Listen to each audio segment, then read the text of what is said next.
Shalom, shalom. Selamat siang teman-teman Bang Joel dimanapun berada. Ya, jumpa lagi bersama Bang Joel guys di channel ini. Bang Joel berharap kita semua dalam keadaan yang baik, keadaan yang sehat. Tentunya kita di dalam perlindungan dan penyertaan Tuhan ya kawan-kawan. Terima kasih buat teman-teman semua yang sudah mendukung channel ini, perkembangan channel ini dari dulu sampai sekarang bahkan ke depan. Waduh, gaya ya. It's okay teman-teman ya, kiranya Tuhan Yesus menyertai dan memberkati kalian semua. Bagi teman-teman yang baru pertama kali klik channel ini, bila teman-teman cocok dengan dunia apologetika dan diskusi lintas iman, silahkan tombolnya diklik subscribe, like, dan share video ini karena video ini akan menampilkan diskusi-diskusi soal apologetika dan lintas iman.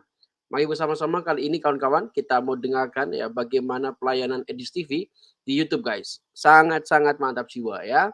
Oke, kita langsung simak saja ya kawan-kawan ya. Oke, gaspol, yes, gaspol. Oke ya, kita dengarkan ya.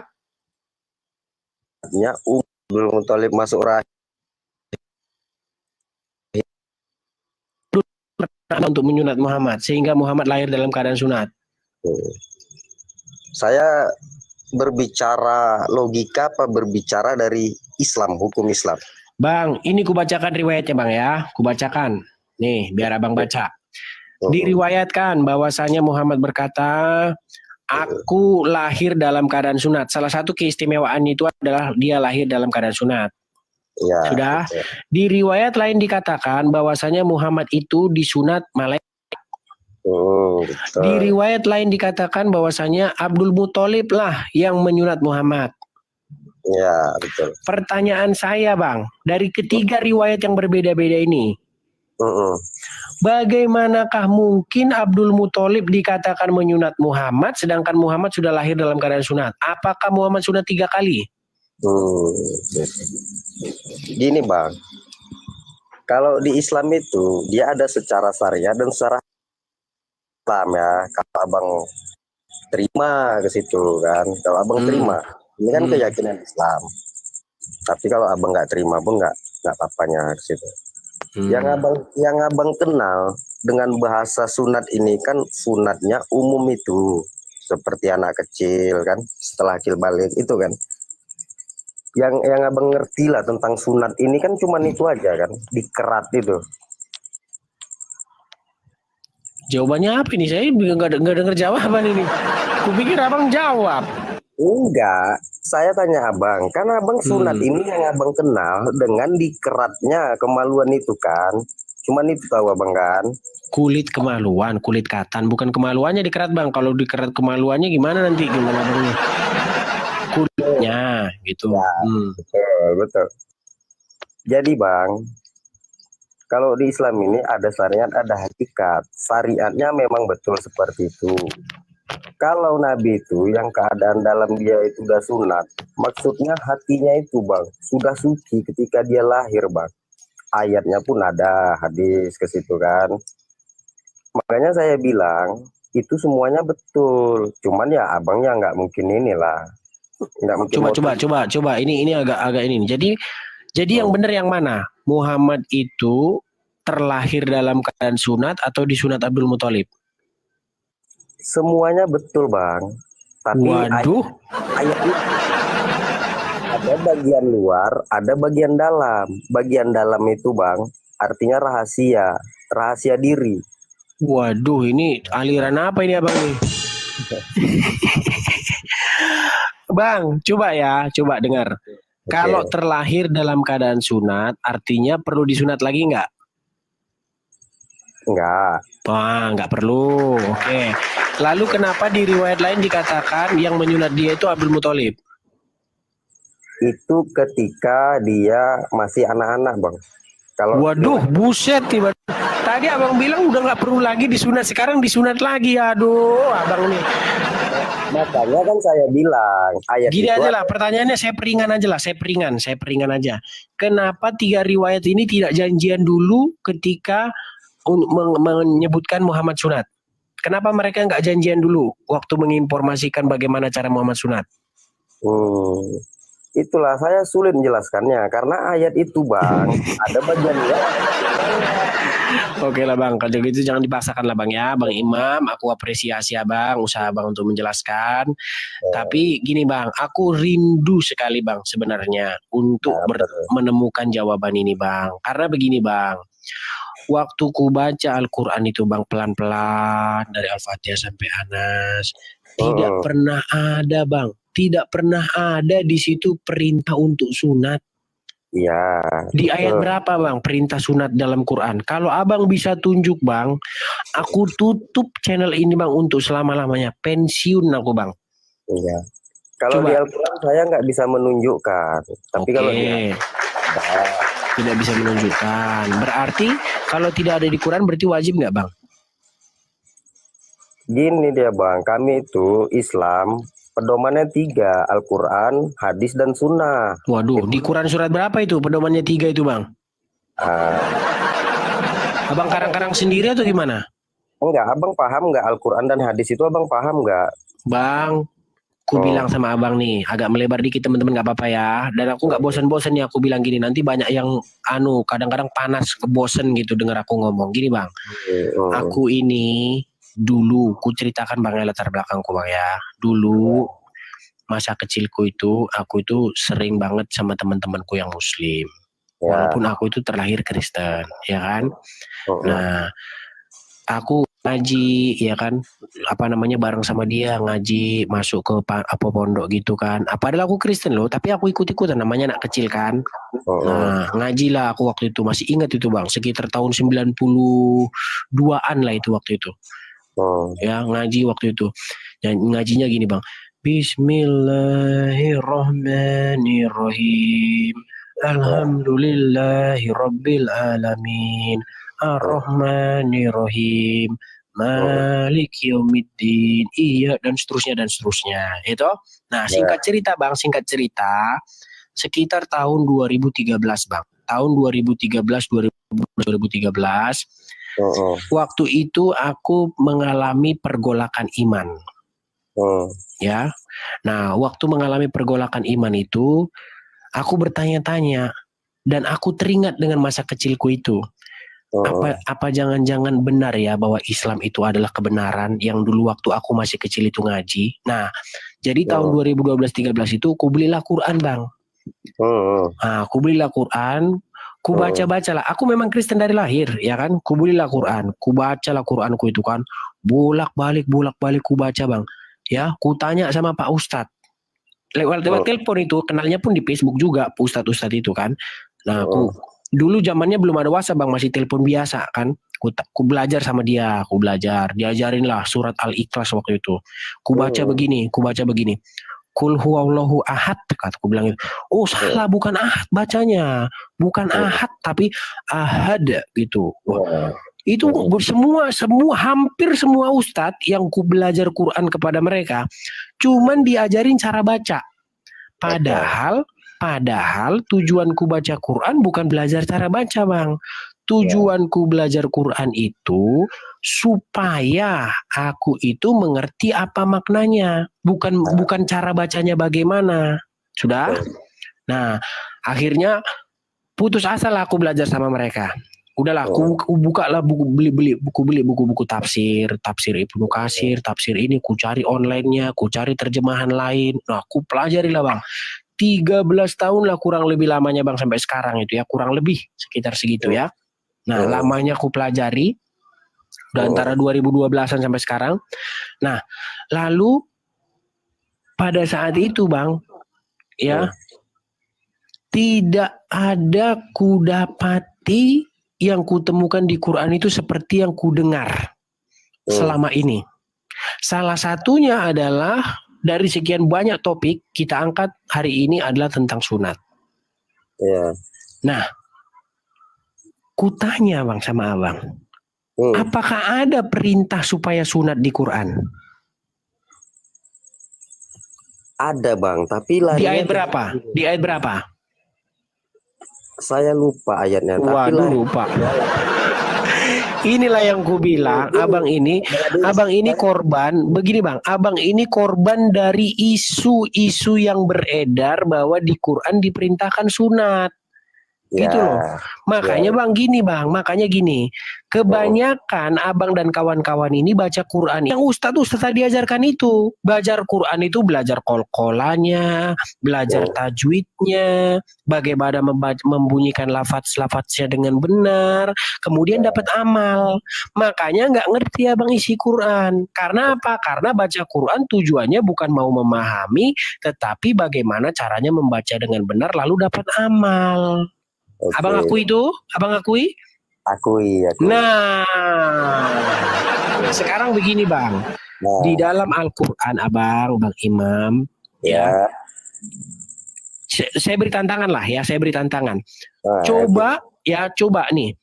Coba tunjuk nih, hampir 1.000 orang yang nonton di sini. Kalau ada di antara kalian yang bisa tunjuk satu ayat saja dalam Quran yang memerintahkan sunat, aku tutup channel ini bang, ku tutup, ku jungkir balik kan channel ini langsung selesai tamat bang. Itulah kan saya sudah bilang sama bang, ayat itu bang nggak bisa bang pakai syariatnya aja. Kalau Islam sejati nggak perlu bang sampul itu. Saya mau jelaskan sama bang pun nggak masuk, percuma. Waduh. Tapi gini lah bang Adis, kita cerita santai ya. Abang mencari kebenaran kan, mencari kebenaran apa kesalahan ini? Gini bang ya, pada waktu pertama kali aku baca Quran itu, aku berharap-harap supaya aku menemukan kebenaran. Ku bacalah Al-Quran itu bang, ku bandingkanlah dengan Bible. Kok sama ini? Di sini dikatakan Ibrahim, di sini dikatakan Abraham. Nah, terus ku baca lagi. Ku tanya orang-orang kan, karena kan guru-guru ngaji kan sering ku dengar katanya Ibrahim punya istri 2. Yang satu namanya Sarah, yang satu namanya Hajar. Siti Sarah dan Siti Hajar. Kubukalah Quranku itu bang. Quranku itu kubuka. Sampai lepas sampul-sampulnya gak kutemukan itu bang. Bahwa istri Ibrahim itu ada Hajar, istri Ibrahim ada Sarah. Gak kutemukan itu dalam Quran. Kutemukan malah di dalam Bible. Nah makanya. Di Quran ada? Di Quran nggak ada. Nggak ada, ternyata ada dalam Bible. Makanya aku bilang sama abang ini jangan-jangan kitabnya bukan Quran lagi tapi Bible. Gini gitu. Bang Adi, bang, berarti abang paham lah tentang Al-Quran itu ya? Bukan paham lagi bang, sangat-sangat paham bang. Aku paham dengan Quran itu 1000% paham dengan isi Quran. Yang malah sekarang ini adalah teman-temanku yang kebanyakan yang muslim ini yang gak paham isi Qurannya. Gini bang, kalau abang baca tujuan dari sunat itu ada di dalam Bible. Jadi sunat itu adalah tanda perjanjian antara Tuhan dengan Abraham. Jadi Tuhan dan Abraham itu kan punya janji. Ya. Nah, kalau janji itu ada tandanya. Sama gini loh, Bang. Kalau kita janji, kita itu punya tanda. Tanda perjanjian kita itu biasanya materai, Bang. Misalnya, abang sama aku berjanji nih, kau besok bayar utangmu sekian, ya kan? Aku besok bayar ini sekian. Nah, kita bikinlah materai tempel. Plek. Nah, ada materainya bahwa tanda kita pernah berjanji. Bukan asal dada-dada aja. Kalau dada-dada aja nanti ribut kita nanti, nggak jelas perjanjian, nggak ada dia materainya kan. Nah, dulu Tuhan dan Abraham itu berjanji ya bahwasanya Tuhan itu akan memberikan tanah orang Kanaan itu kepada Abraham dan keturunannya. Nah, apa tanda perjanjian itu? Materai perjanjian itu adalah sunat. Jadi disunatlah Abraham itu dan keturunannya. Nah besok 400 tahun setelah peristiwa itu, barulah Tuhan membawa keturunan Abraham itu dari Mesir ke tanah perjanjian itu untuk memenuhi janji yang dulu pernah dijanjikan. Itu kalau abang baca di Quran gak ada narasi itu bang, gak ada. Tahu-tahu aja Musa itu di dalam Al-Quran membawa Bani Israel pergi ke Al-Quds. Tapi nggak ada di situ alasannya kenapa kok ke Al-Quds, kenapa nggak ke Sumedang dibawa, kenapa nggak ke Mekah? Nggak ada bang. Makanya kalau abang baca Quran itu, nanti abang nggak akan sepaham ketika abang baca Bible. Bible abang bahkan Oke. bukan Bible ya. Zabur Taurat itu saya paham, tapi maknanya ya. Nah, Oke, kembali. Oke, kembali ke kita ini ke Bang Bible. Edis, Bang Edis. Abang tadi kan membaca surat Al-Fatihah dan surat Al-Ikhlas kan. Abang baca Quran, abang tahu artinya itu kan? Oh jelas tahu. Kalau surat apa? Surat Al-Fatihah, terus surat Al-Ikhlas, terus kalau surat-surat pendek itu rata-rata itu aku hafal. Gini, bahkan dulu aku hafal sampai berapa gitu, hafal sampai berapa juz begitu. Lalu waktu ku baca Quran tidak kutemukan juga perintah untuk menghafal Quran. Ya, gitu loh. Makanya aku berhenti menghafal Quran itu bang, karena nggak ada perintahnya kutemukan dalam Quran. Ya, gitu. Mungkin abang nggak pas yang mendalami Qurannya. Itulah surat Al-Fatihah. Abang tahu artinya apa Al-Fatihah itu? Pembukaan. Ya, betul. Oke. Jadi ginilah, Al-Ikhlas itu kan ikhlas artinya kan. Tapi nanti ini kalau saya bilang sama abang jangan jadi bahan untuk nyerang saudara-saudara muslim saya ya. Maksudnya gimana itu? Gini, itu kan surah Al-Fatihah dan surah Al-Ikhlas.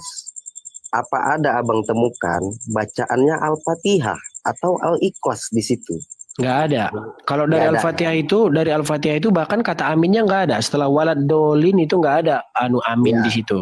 Betul. Kemudian dalam surat Al-Ikhlas itu kan dikatakan Qul huwallahu ahad Allahu samad lam yalid wa lam yulad wa lam yakul lahu kufuwan. Enggak ada juga di situ Al-Ikhlas. Enggak ada ya. Jadi pertanyaan saya, apalah ikhlas itu? Kok bisa disebut ya judulnya ikhlas? Iya, aku ngerti itu bang, aku ngerti itu termasuk bahasan kukit juga. Cuman biar kita nggak lari kemana-mana bang, kita bahas yang sunat ini dulu. Nanti kalau ku panjang lebarin ke situ, nanti abang juga nanti abang masuk Kristen nanti ku bikin. Gini bang. Bang Edis, maksud saya kalau abang pengen mendalami Al-Quran, abang nggak usah banyak baca Al-Quran itu. Abang cari aja Al-Fatihah itu di mana. Mungkin abang khatam Quran itu. Kalau memang abang pengen kebenaran. Di situ kan ada bahasa tunjukilah kami jalan yang benar. Makanya Al-Fatihah itu abang gali. Siapa Al-Fatihah itu? Mana dia? Judulnya Al-Fatihah, tapi nggak ada bacaannya Al-Fatihah. Sama seperti Al-Baqarah. Kalau aku bisa jelaskan itu secara akademis bang. Jadi gini, Al-Fatihah itu kan artinya pembuka. Nah, maksudnya kenapa di situ dibikin Al-Fatihah tapi nggak ada di dalam Al-Fatihah? Karena maksudnya itu pembuka bang. Jadi ketika Anda buka Quran, surat yang pertama di situ adalah Al-Fatihah. Jadi sesederhana itu bang. Tapi nanti kalau kita bahas lagi itu Fath itu bahasa apa? Gitu. Kenapa Fath itu artinya apa dalam bahasa Arab? Nanti panjang lebar bang. Nanti aku punya buku yang bagus yang aku rekomendasikan untuk para mahasiswa ya, terutama jurusan-jurusan usuluddin ya, mahasiswa jurusan-jurusan perbandingan agama. Buku yang sangat bagus yang ditulis oleh dia pakai nama samaran sih, ya nama samarannya itu dia di situ judul bukunya itu adalah The Syrio-Aramaic Reading of Quran, ya. Jadi bacaan Quran menurut bahasa Syria-Aramaik. Nah, di situ nanti diurai, itu bagus sekali bukunya, Bang. Sangat bagus sekali bukunya itu. Nah, bagaimana di situ diuraikan itu kalau dibaca dalam bahasa Syrio itu seperti apa? Salah satu contohnya, Bang. Ya, aku kasih Abang contoh. Misalnya disebutkan di dalam Al-Quran itu ketika Maryam hendak melahirkan atau bersalin, maka dia diseru, ya kan? Dia diseru di situ. Nah, bahwasanya di situ dikatakan ada sungai, ada anak sungai di situ.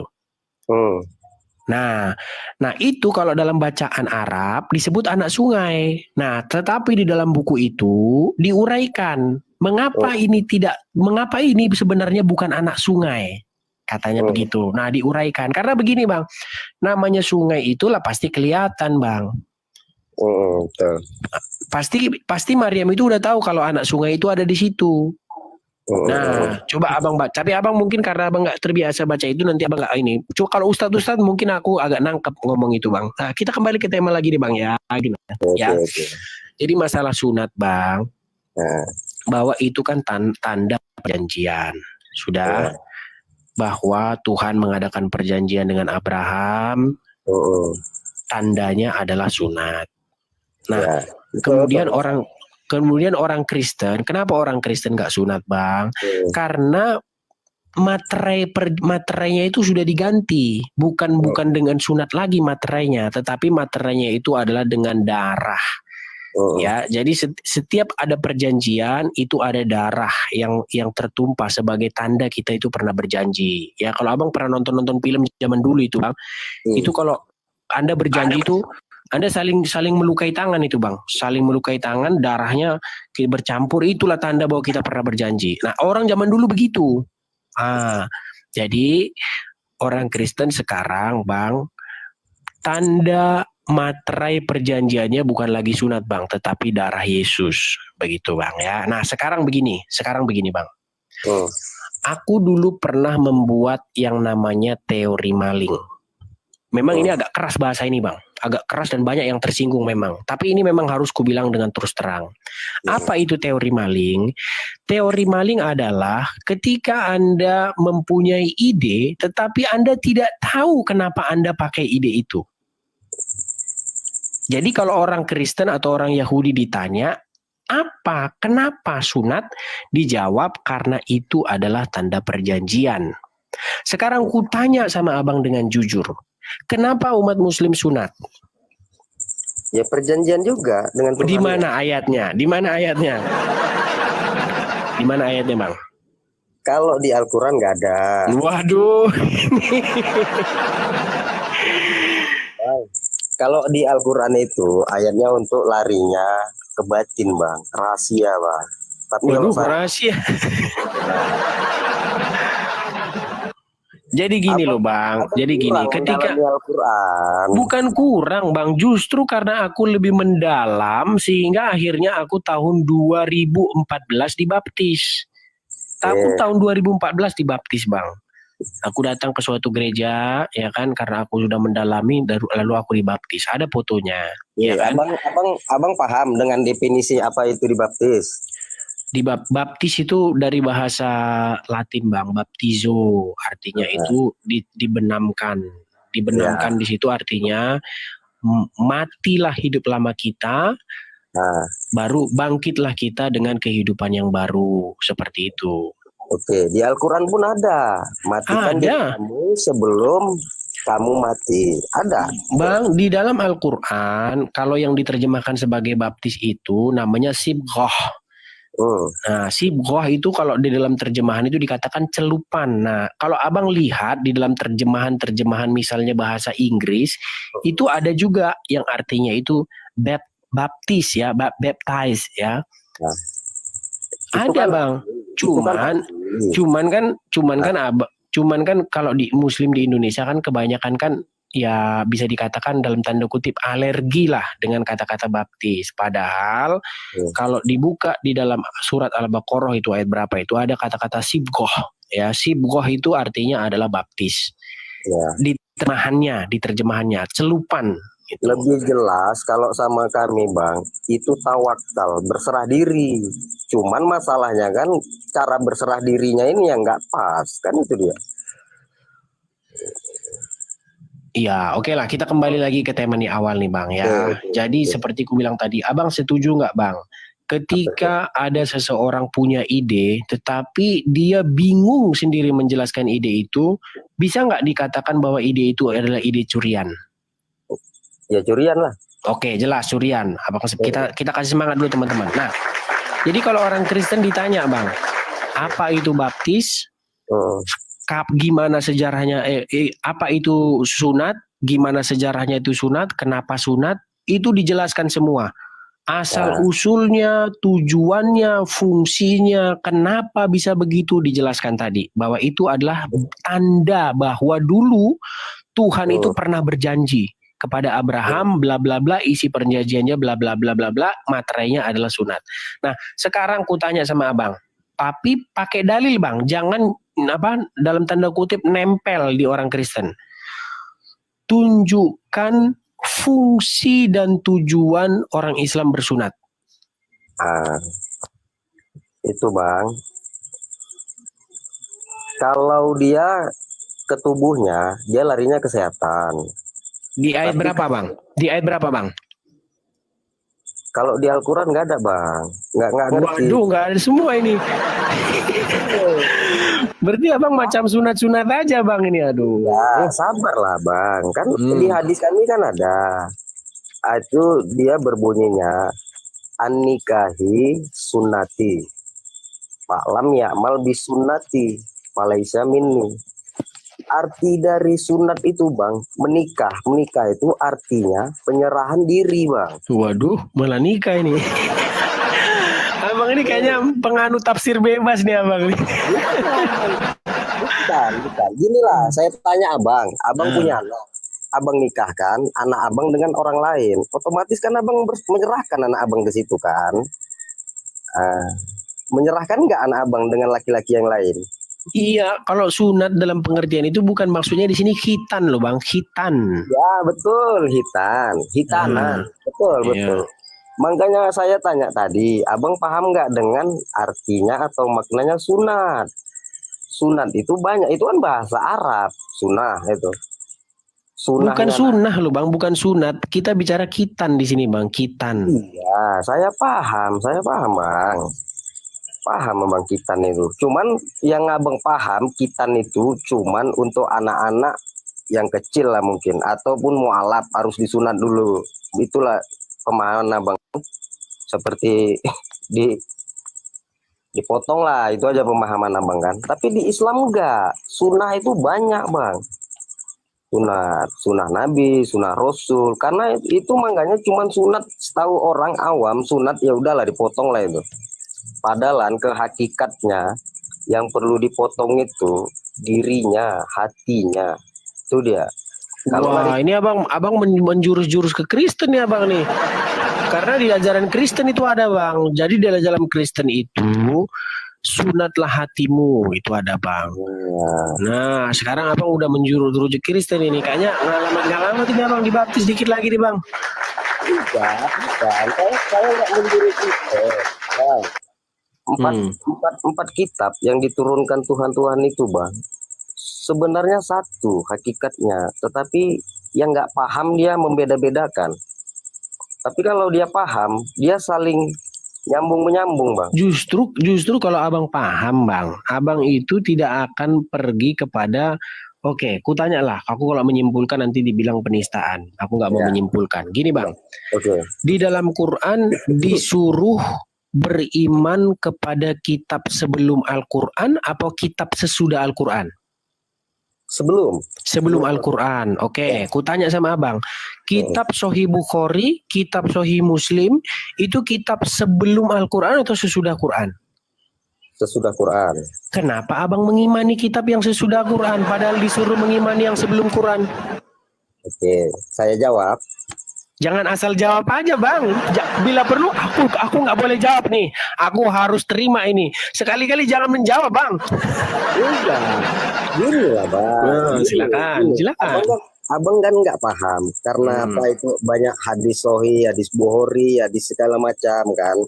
Gini bang, dia itu ibarat padi bang, padi, beras, nasi. Bukan berarti dia berhenti di nasi. Nasi itu masih bisa dia dibuat lontong, dibuat ketupat, yang lain-lain bang. Jadi hadis itu bang seperti itu. Tapi intinya dari hadis riwayat itu sumbernya dari Al-Quran. Makanya kami orang Muslim dia Al-Quran, hadis dan sunnah. Itulah pedoman kami bang. Kalau cuma di Al-Quran dijawab terus pemirsa sama dia pemirsa. Gitu lah. kalau cuman Al-Quran itu nggak cukup, Bang. Oke, catat, aku garis bawahi. Kalau cuman Quran nggak cukup. Oke, begini Bang. Nggak cukup. Apakah akan sesat jika seseorang Muslim itu hanya berpedoman kepada Quran? Saya nggak mengatakan sesat, cuman dari ayat Al-Quran ada tertulis yang mengatakan jangan kau ucapkan hal yang tidak kamu ketahui atau Oke. Aku tanya sama Bang, berarti wajib nggak seorang Muslim itu percaya kepada kitab karangan Bukhari? Kalau dia yang paham, wajib, Bang. Wajib. Nah, Di Quran surat berapa bahwa seorang Muslim diwajibkan mengimani kitab karangan Bukhari? Nggak ada. Terus abang bilang wajib, aduh, abang telah membuat agama sendiri loh seperti ini, Bang.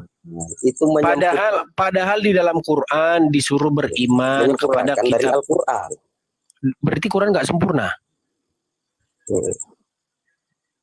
Sempurna. Nah, tapi perlu disempurnakan lagi. Aduh, abangku ini bikin aku pusing loh, Bang. Orang yang gagal paham itu yang nggak sempurna orangnya. Enggak, Qurannya kok, Bang. Qurannya aku tanya gini loh, Bang. Kita jujur, Bang. Kita jujur, Bang ya. Karena gini, Bang, udah banyak teman-teman itu, bahkan kalau abang sering ikutin ini, udah banyak mereka itu yang nggak percaya lagi. Mereka itu hanya mau percaya kepada Quran saja. Karena begini, Bang.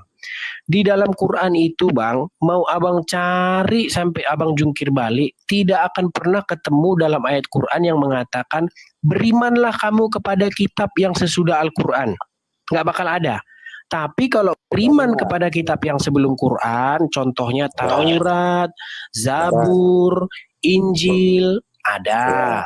Masalahnya, Bang, ternyata waktu aku bilang Injil, waktu aku bilang Taurat, malah banyak orang alergi. Padahal disuruh beriman kepada kitab Taurat dan kitab Injil. Tetapi malah beriman kepada kitab yang sesudah Al-Quran. Kitab Sahih Bukhari, kitab Sahih Muslim, kitab ulama ini, kitab ulama itu. Ulama si A sama ulama B bertengkar. Ulama mazhab A, mazhab B bertengkar. Kunut nggak kunut bertengkar. Makanya umat Islam akan terpecah menjadi 73 golongan, hanya satu golongan yang akan selamat. Jadi gimana nih, Bang? Aku jadi pusing pala berbi, Bang.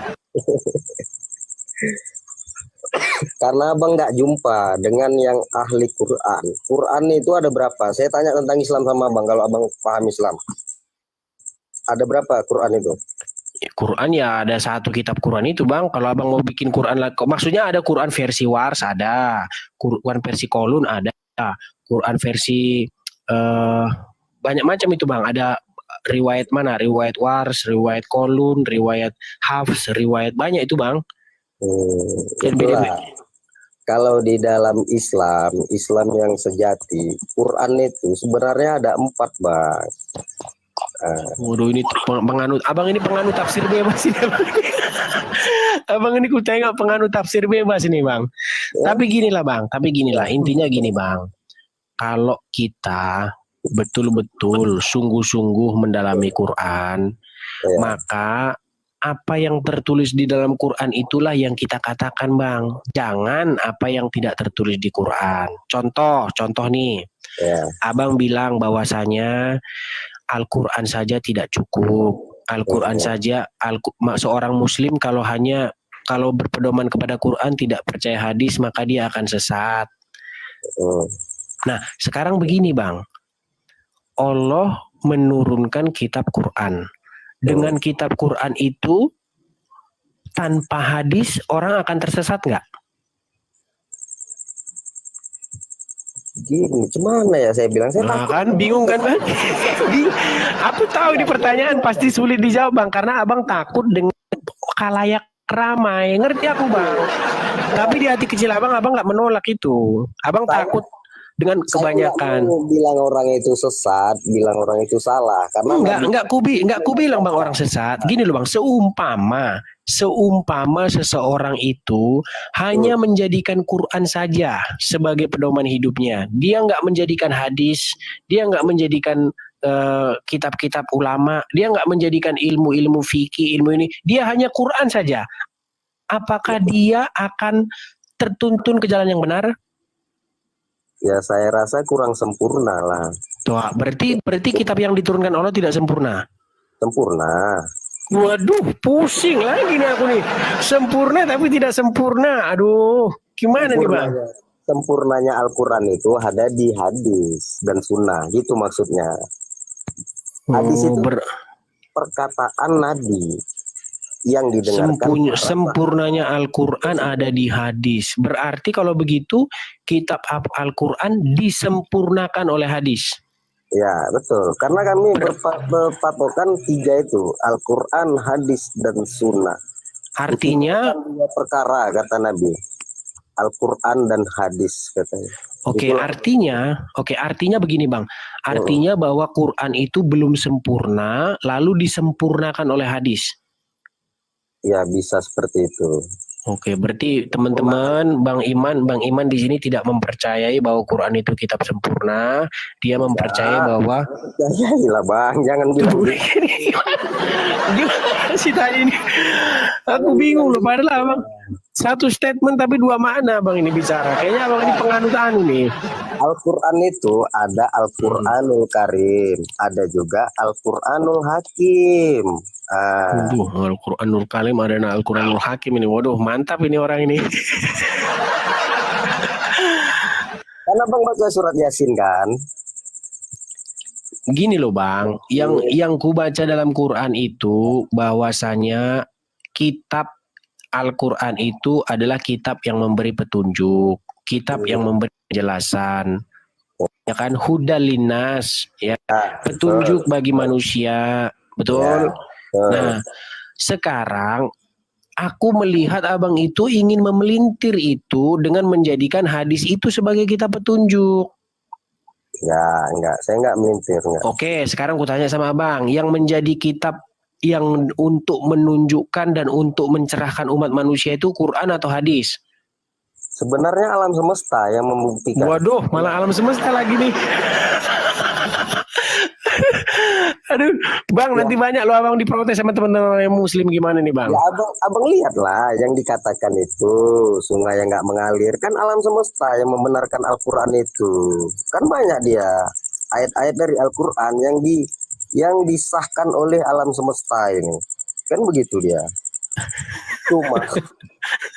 Cuman nanti saya malas untuk membandingkan antara Al-Quran kitab abang, saya malas. Itu keyakinan abang, saya nggak mau ganti. Iya, tapi gini loh Bang, kalau dalam kajian yang akademis itu kita nggak boleh malas Bang. Pertama gini, aku dulu begitu Bang, aku dulu itu melakukan pendekatan dogma, pendekatan iman.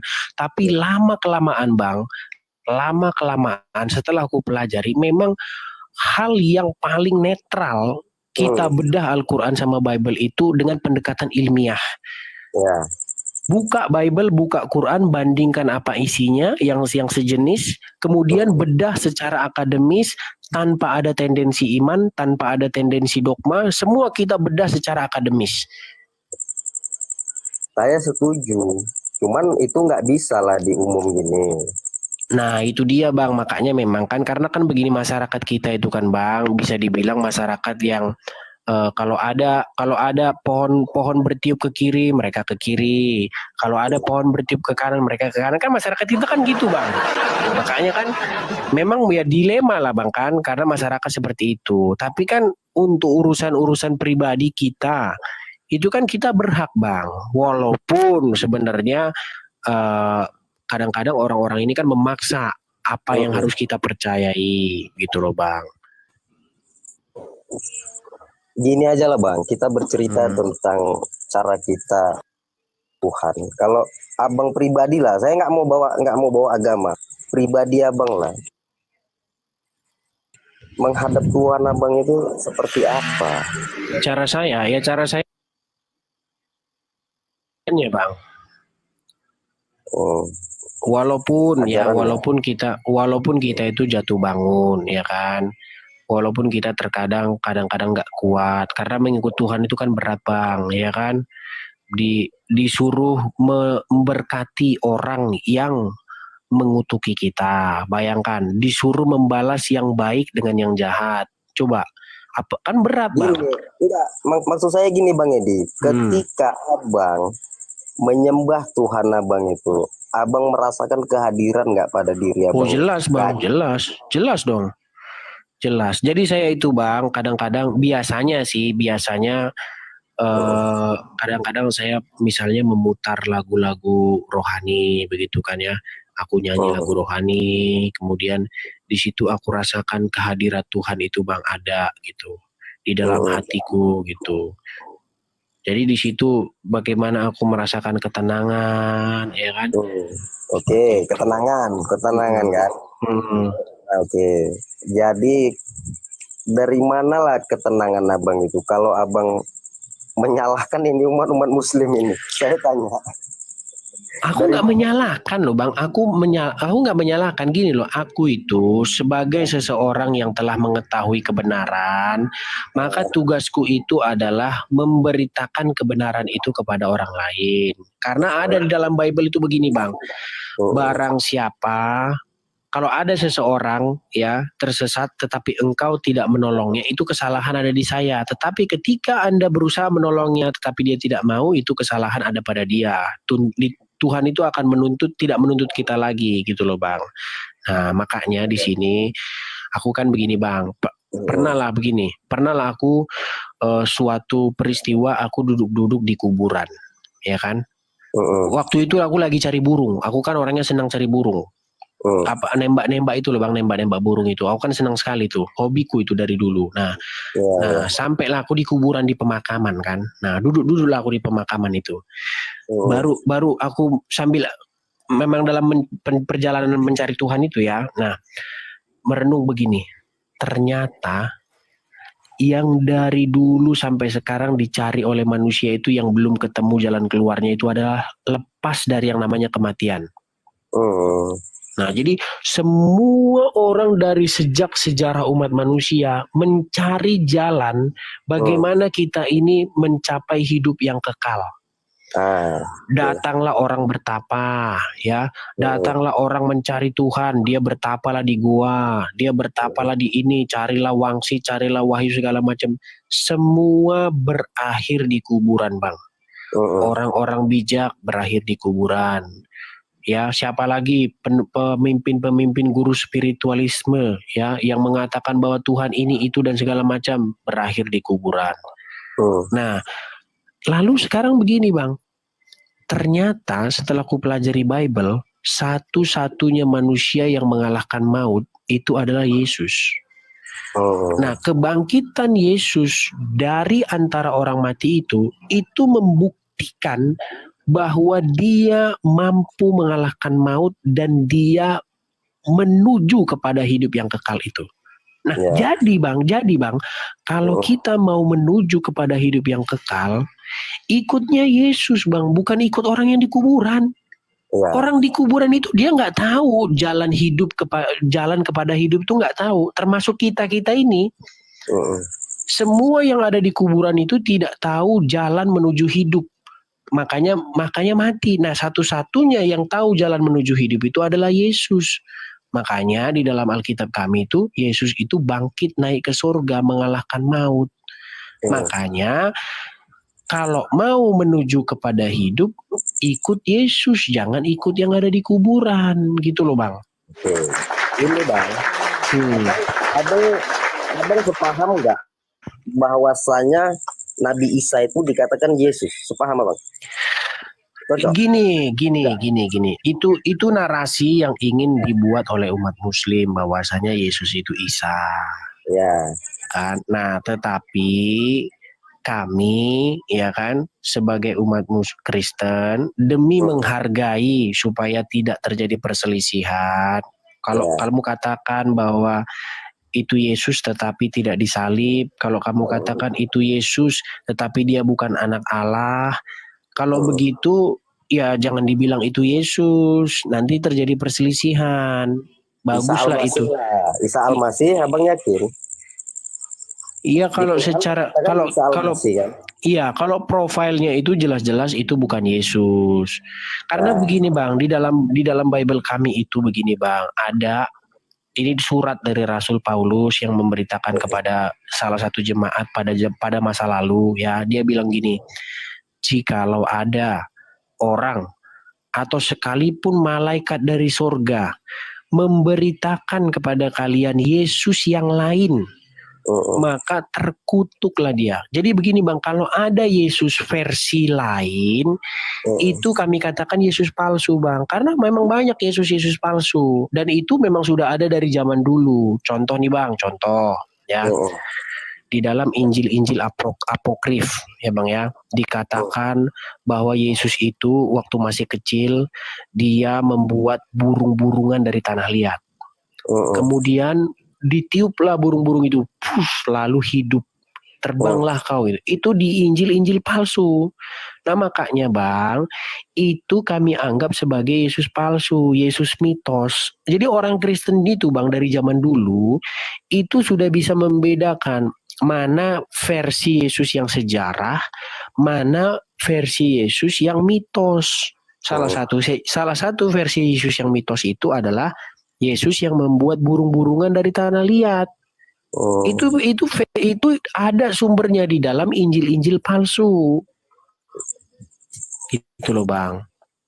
Kalau itu saya nggak paham lah kan tentang itu Bible Bang. Tapi kalau Isa Al-Masih itu ada di dalam diri saya, dan saya ajaran Isa Al-Masih pun saya ikuti. Bahkan kenapa Yesus yang abang sebut itu dia memikul salib, saya paham maknanya. Ini abang nih mengatakan Yesus ada di dalam diri abang, nanti abang nggak di demo nih.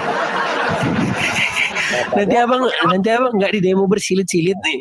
Makanya saya tanya tadi, Isa Al-Masih itu siapa? Abang nyambung nggak kalau kami bilang itu Nabi Isa?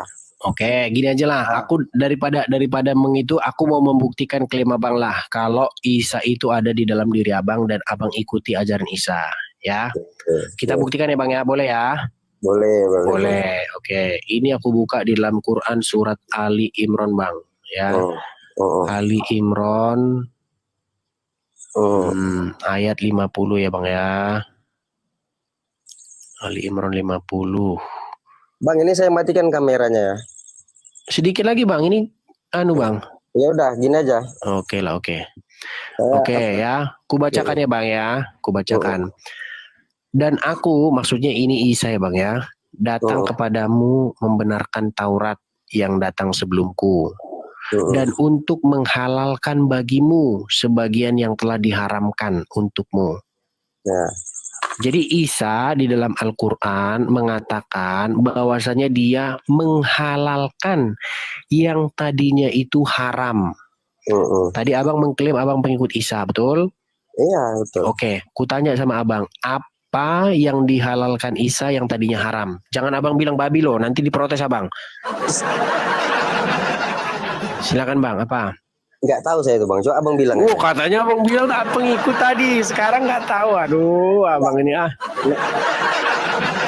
yang dia diharamkan Isa rupanya? Abang cerita aja coba. Loh, aku tidak pernah mengklaim bahwasanya aku pengikut Isa. Abang lah yang membuat klaim bahwasanya abang pengikut Isa, bahkan Isa ada di dalam diri abang, betul?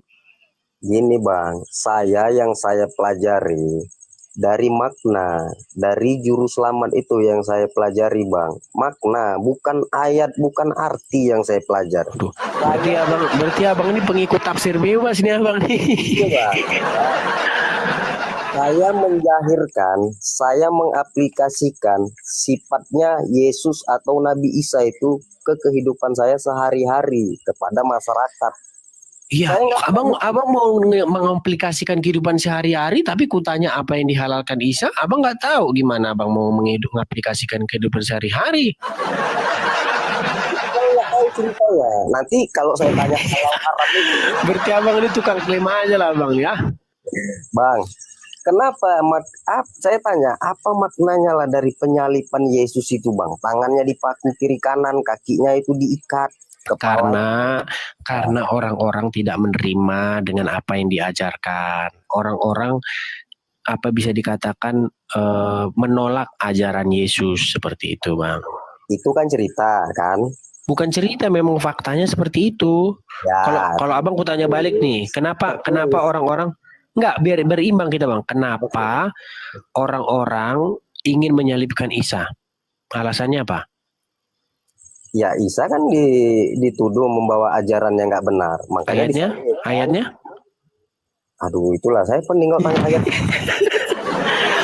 Oke lah Bang, gini Bang, abang kalau ini nanti abang nggak enak aku sama orang-orang karena abang kan Muslim, tapi abang jawabannya kan seperti tidak ada berdalil gitu loh. Aku nggak enak nanti disangkain aku jadi menista gitu loh Bang. Saya bukan untuk mengapakan abang mengenakkan abang saya bawa Yesus, enggak.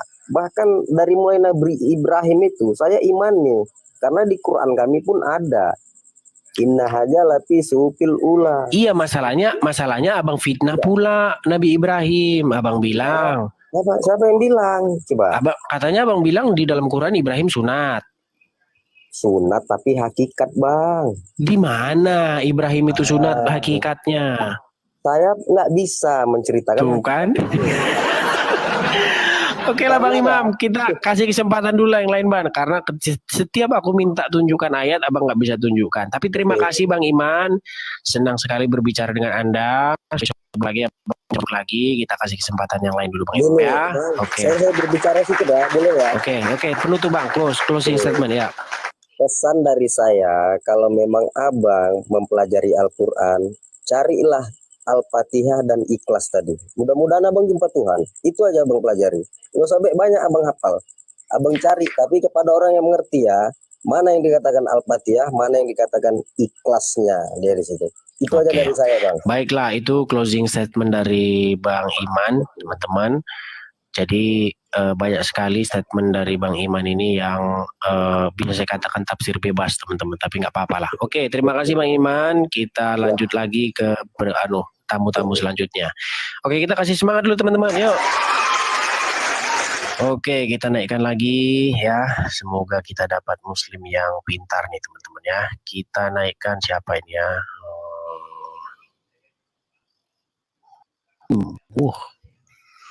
Ini namanya kok Mim ini. Halo Pak Mim, silakan on cam Pak. Pak Mim. Halo Pak Mim. Terjeda loh. Terjeda Pak. Ya, halo. Iya, silakan on cam Pak. Lagi di tempat gelap. Baik, saya turunkan dulu kalau begitu Pak ya. Mohon maaf Pak. Ya, silakan teman-teman kalau Anda Muslim, ya Anda punya rasa tanggung jawab untuk menjawab pertanyaan-pertanyaan dari seberang iman, silakan Anda on cam ya. Kita berbicara santun ya. Tidak perlu kejang-kejang seperti yang tadi ya, yang sebelum si imam tadi itu ya. Oke. Bang RC, Bang. Halo Bang, ya. Oke, silakan on cam Bang. Maaf Bang, saya nggak bisa mungkin kalian di Banet. Oke, kita kasih yang lain dulu kalau gitu Bang ya. Kita kasih yang lain dulu. Oke, kita naikkan ini ada siapa ini? Ari Umroh. Kayaknya ini Ari Umroh yang tadi masuk ini. Ya, silakan Ari Umroh on cam Bang. Ya. Silakan on cam Bang. Diskusi ya, silakan gimana? Ada yang mau ditanyain? Ya, silakan on cam Bang. Sharing. Ya, tentang apa dulu nih? Tentang itu tentang apakah Muhammad sunat. Pokoknya seputar sunat nanti ini. Anda bertanya tentang sunat. Seputar sunat ya. Ya, seputar sunat kita. Kalau Nabi alhamdulillah ya disunat ya ketika. Ya, dalilnya Bang. Yang hadis ya, saya bacain hadis. Enggak sebelum ke hadis dulu Bang. Di Quran ada, Abang terjeda loh. Bang, ada tulisan di sini live post. Abang terjeda, jangan keluar dari aplikasi. Kalau abang mau baca, abang harus ada pakai ini lain, perangkat lain. Jangan pakai perangkat yang abang pakai ini. Perangkat lain. Nanti terjeda terus. Nanti terjeda terus. Iya. Oke, di dalam Quran sendiri ada nggak bahwa Muhammad itu sunat? Kalau di dalam Quran sendiri gak ada, tapi dalam sejarah yang Nabi Muhammad itu emang disunat, yang dimana kebiasaan orang Arab di masa lalu itu Dalilnya mana bang? setiap apa ya? Halo Bang Ari, aduh atau ini orang 8 nggak ada hari remnya nih. Coba Bang on cam dulu aja Bang. disunat. Bang bisa on cam? Maksudnya Abang bisa on cam? gimana? Bisa kamera dibuka bisa? Oke siap. Oke sip. Oke kamera. Oke udah. Ya. Aduh. Oke itu dulu.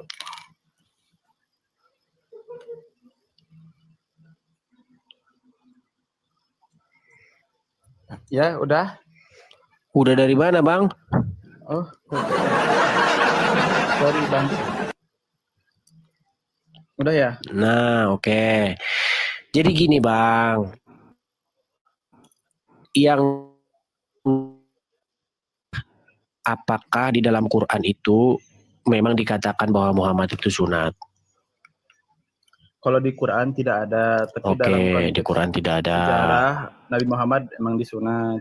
Di dalam konteks sejarah Muhammad sunat. Oke, waktu aku baca nih, ada yang boleh. mengatakan bahwa Muhammad itu sunat sejak lahir, dilahirkan dalam keadaan bersunat. Terus ada yang mengatakan juga bahwa Muhammad itu disunat oleh Abdul Muthalib. Ya. Nah, pertanyaanku Bang, kalau orang sudah lahir disunat, perlu nggak dia disunat lagi? Kalau untuk konteks bahwa Nabi Muhammad lahir dalam keadaan udah disunat, saya belum pernah baca. Iya, makanya aku beritahu, Bang. Oke, aku bacakan ya. Disunat sama tapi kalau disunat sama Ali bin Abi Thalib saya pernah baca. Ali bin Abu Thalib, waduh. Bukan Ali bin Abi Thalib, mohon maaf. Abu Thalib. Iya, oke. Ya, narasinya kan ada dua Bang. Ada yang mengatakan, bukan dua, bahkan tiga sebenarnya. Ada tiga narasi. Ada yang mengatakan disunat malaikat. Ada yang mengatakan disunat Abdul Muthalib. Ada yang mengatakan lahir dalam keadaan sunat. Nah, karena berhubung ada tiga yang berbeda ini, maka saya itu mempertanyakan kebenaran Muhammad ini sunat. Karena kalau memang Muhammad sunat kok tiga laporannya berbeda-beda. Nah, makanya aku tanya sama abang nih, kalau orang sudah terlahir dalam keadaan sunat, apakah orang itu harus disunat lagi? Ya kalau konteksnya dia udah dilahiri dalam keadaan sunat ya gak usah. Tapi kan yang namanya dalam konteks kalimat atau sejarah itu harus diteliti dulu. Karena ya bisa jadi itu hanya karangan. Kalau dalam konteks hadis bisa jadi itu yang menyampaikan. Berarti abang mengatakan, berarti abang mengatakan bahwa Muhammad sunat itu bisa jadi karangan. Bukan karangan, maksudnya karangan. Tadi abang bilang karangan. Karangan di sini Bang, dengerin dulu Bang, dulu. Saya belum beres bicaranya. Ini maksudnya karangan di sini bahwa ada yang menyampaikan Nabi itu disunat masih dalam rahim atau sebelum lahir beliau itu tiba-tiba udah disunat. Nah itu bisa jadi itu konteksnya karangan. Atau disunat sama malaikat bisa jadi itu konteks kalimatnya yang disampaikan itu karangan, tidak bisa dipertanggungjawabkan.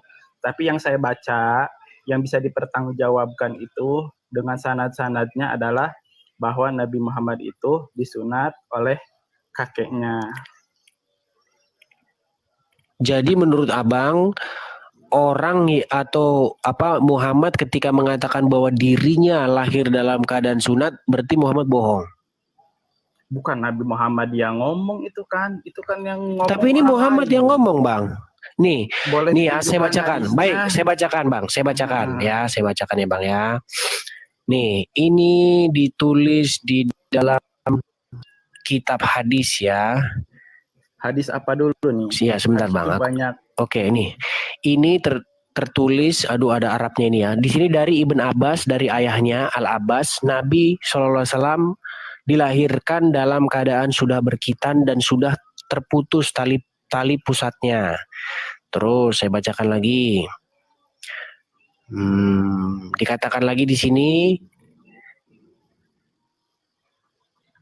Sebentar ya Bang ya. Karena saya pernah baca itu Bang, bunyinya itu salah satu keistimewaanku itu adalah bahwa aku adalah lahir ke dalam sekitar. Itu bentar ya. Tapi di mana sih hadisnya, sebentar Bang ya, aku carikan ya Bang ya.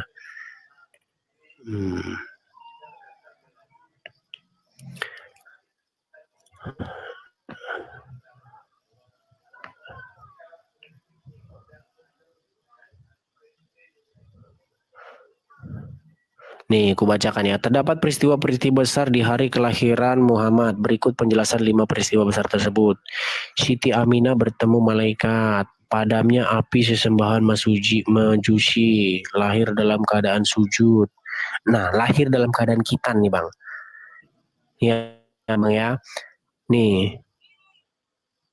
Jadi di sini, waduh, diriwayatkan dari beberapa hadis matsur dari Ibnu. Bentar Bang. Ini teman-teman, apakah ada yang mengerti hadisnya di bawah? Saya kalau hadis-hadis ini memang agak ini sih, saya nggak terlalu berminat sih bahas-bahas hadis nih. Tapi gimana ya? Karena teman-teman menganu hadis. Iya ada. Anda kan lagi nyari korek-korekan ya, silahkan aja. Coba teman-teman, adakah yang tahu? Tolong ditulis nomor hadisnya. Pusing ya Bang. Aduh, kasihan Abang. Dia bilang saya pusing teman-teman. Bang, ngopi dulu Bang. Saya sampai ngantuk. Ini udah, ini udah ketemu nih. Udah ketemu nih ya. Nih, antara dalil dan sandarannya adalah nih, hadits dari Anas bin Malik radhiyallahu anhu atau anha, bahwasanya Rasulullah bersabda, antara kemuliaanku ialah aku dilahirkan dalam keadaan sudah berkhitan dan tiada siapapun yang melihat kemaluanku. Itu dari Muhammad sendiri. Rasulullah bersabda, antara kemuliaanku adalah aku dilahirkan dalam keadaan sudah berkhitan dan tiada siapapun yang melihat kemaluanku. Riwayat dari Al-Tabarani dalam Al-Mujmad Al-Ausyad 618, Abu Nuaim dalam Hilyah Al-Aulia 3/24, Ibn As-Sakir dalam Tarikh di Dimashq 3/412, dalam kitab Tarik Bakat 1/329, dan seterusnya lah pokoknya. Intinya ada yang mengatakan begitu, bahwasanya Muhammad itu dilahirkan dalam keadaan sunat dan tidak ada yang melihat kemaluannya, kata Muhammad sendiri. Pertanyaan saya, apakah Muhammad bohong di situ? Allahu a'lam bishawab ya Nabi Muhammad. Waduh, sekarang wallahu a'lam. Tadi Abang bilang katanya nggak ada. Kalau alam di sini karena apa? Butuh kajian pendalaman lagi. Karena yang namanya hadis. Jadi kalau begitu kan, kembali. Abang juga sering nyampaikan kan bahwa hadis itu katanya Abang, karena Abang udah baca-baca ya gimana nyari titik lemah kita gitu. Ya, bukan nyari titik lemah, Bang. Ini fitnah-fitnah ini yang harus kuluruskan ini. Selalu aku dibilang nyari titik lemah. Bukan, gini loh, Bang. Fakta. Bang, aku kan mengajukan pertanyaan, apakah Muhammad sunat? Dicek di Quran tidak ada. Kemudian dicek di hadis katanya disunat, betul? Nah, ternyata ada yang mengatakan Muhammad sendiri berkata, aku dilahirkan dalam keadaan, salah satu kelebihanku adalah aku dilahirkan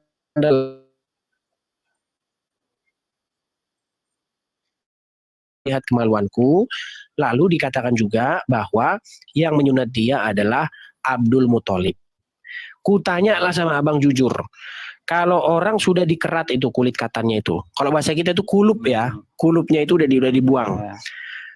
Mau dibuang lagi apanya Bang? Apanya lagi yang mau dibuang? Ya, jangan dulu nanya ke sana dulu Bang. Sebelum saya jawab ke sana dulu. Enggak, sebentar dulu Bang. Enggak, sebentar dulu Bang. Enggak, sebentar dulu. Enggak, coba biar kita jelas Bang. Biar kita enggak kemana-mana. Biar kita fokus terjawab apakah Muhammad sunat atau tidak. Bahas tentang sunat Bang, enggak kemana-mana. Iya, gini. Putanya sama Bang dengan jujur. Apakah kalau orang kulit katannya itu sudah diambil, maka dia bisa disunat lagi untuk kedua kalinya? Ya enggak mungkin lah. Enggak mungkin. Oke, enggak mungkin. Ya. Nah, kalau begitu, kalau Muhammad sudah terlahir dalam keadaan sunat, lalu yang disunat oleh Abdul Muthalib itu apanya lagi? Kan tadi, tapi sebelum saya jawab, saya nanya yang hadis Abang baca itu riwayat siapa dulu Bang? Waduh, riwayat siapa lagi nih? Yang jelas Kok sudah abang tertulis bilang seperti waduh riwayat itu. siapa lagi? Ini loh, Bang. dari Ya. Ibn Abbas, ya, dari Ibnu Abbas. Katanya Rasulullah sebentar Bang, nih. udah gak Sebentar, usah dibaca lagi. Abang sebentar dari ini. tadi ngulang-ngulang itu terus. Nih, Bang. ini loh. Yang saya nanya terakhir Antara doang, dalil Bang, yang ini, menjadi Bang. antara dalil yang menjadi sandaran pandangan ini adalah hadits dari Anas bin Malik radhiyallahu anha bahwasanya Rasulullah bersabda. Iya Bang, jangan Bang, cukup. Artinya yang saya tanya, dengerin dulu Bang, itu riwayat Bukhari kah, Tirmizi kah, Nasai? Tadi kan udah saya bilang riwayat Al-Tabarani dalam Al-Muj'am Al-Awsat 6148. Oke, makasih Bang, udah cukup dulu Bang. Ya, riwayat Tabrani itu ada yang konteks hadisnya itu palsu. Waduh, Beda palsu. Iya Bang. Aduh, kalau udah palsu gini udahlah, aku dibawa lah. Abang, nanti repot ini kalau nggak ini palsu, kalau ini asli, aku repot kalau gini Bang. Mau dijelasin. Udah Bang, aku pas sakit aku gitu Bang. Kita udah capek naik gunung, udah mendaki bukit, ujung-ujungnya palsu. Aduh, giliran ini dibilang palsu. Macam suka-sukamu aku lihat palsu asli suka-sukamu aku lihat. Aduh. Jangan kayak gitulah diskusi, masa palsu. Yang ini asli, ini palsu. Jangan gitulah teman-teman.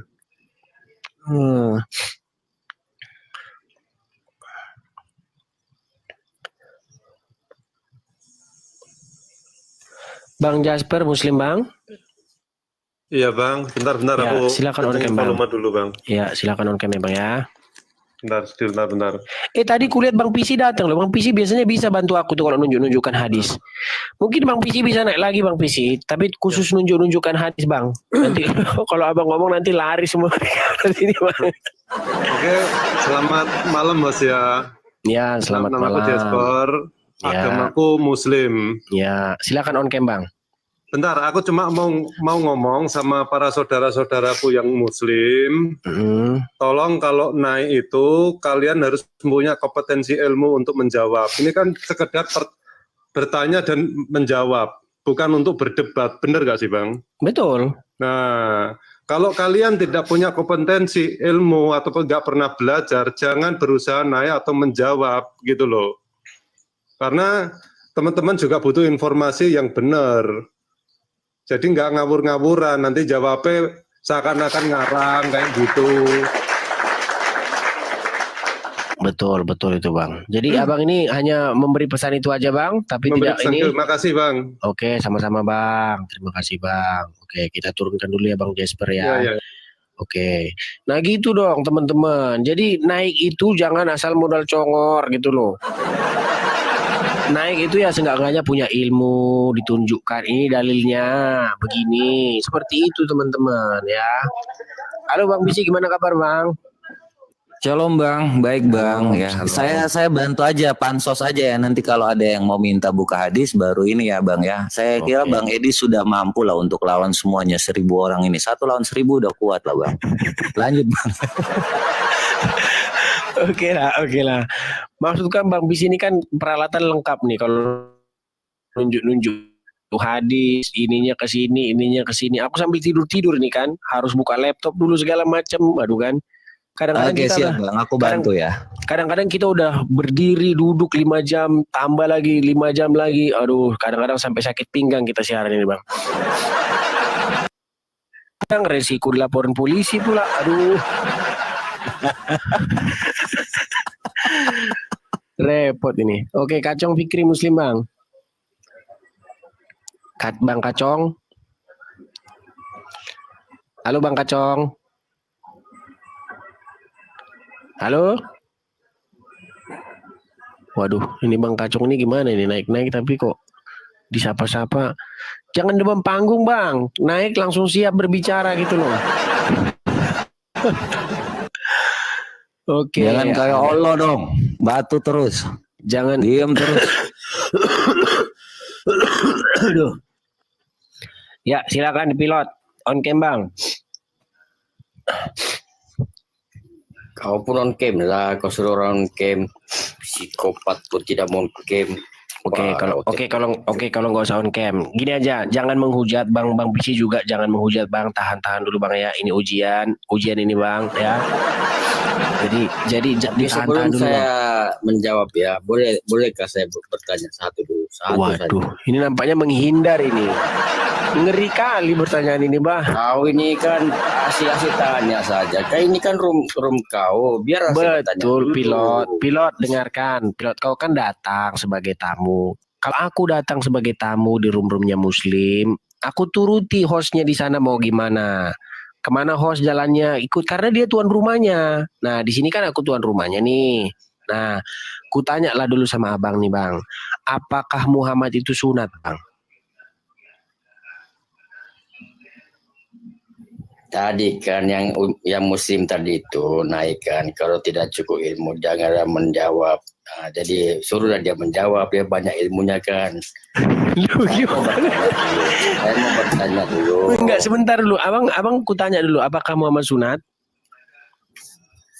Tidak, saya mau bertanya dulu. Tidak. Itu Jess. Terus menurut Yesus siapa Yesus? Menurut Yesus kemana-mana ini orang. Udah kita turunkan aja lah, lari kemana-mana ini orang. Aduh, ditanya apa, dijawab apa. Oke, sekarang udah ada kemudahan ini. Udah ada Bang Pisi nggak on cam, jadi aku mau sama rata. Yang Muslim pun boleh nggak on cam sekarang. Oke, Ano Dragon Muslim Bang? Bukan Bang, punya agama sendiri Bang. Bukan Muslim? Ya, aku cipta agama sendiri Bang. Waduh, apa itu? Anoisme Bang. Oke.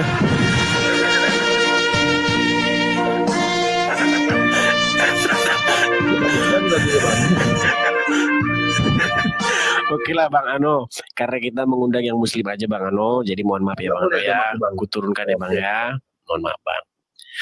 Oke, silakan yang Muslim ya, sudah boleh tidak on cam, tetapi dengan syarat tidak boleh ngasal. Oke, Bang Langit Muslim Bang? Alhamdulillah Muslim. Alhamdulillah Muslim, baik. Jadi sekarang kita diskusi yang baik Bang ya, santun ya, tidak boleh menghujat ya Bang ya. Oke. Itu cuma penasaran sama apa saudara yang Kristen ini. Mau tanya boleh nggak Bang? Boleh, tapi kan kita ada tema nih Bang, apakah Muhammad sunat? Kan nggak berat tuh tema ini Bang. Beratkah tema ini Bang? Aku tuh cuma penasaran Bang sebenarnya. Iya, simpan dulu rasa penasarannya Bang. Kita di sini ya, justru kan namanya penasaran kok disimpan. Iya, betul. Tapi kan kita di sini ada penasaran tema. Masa betul. Disimpan? Gini loh Bang, masalahnya gini. Kalau temanya nanti tidak kita bahas, lama-lama nanti kita bahas harga genjer. Berapa harga genjer di pasar? Berapa harga lontong sayur? Kan nggak lucu nanti kita kemana-mana.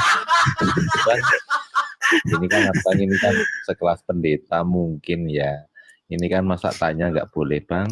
Boleh, kita punya tema Bang. Apakah Muhammad sunat? Gimana, Abang bersedia nggak nih bahas ini? Kita langsung to the point aja lah. Gimana, Abang bersedia kah?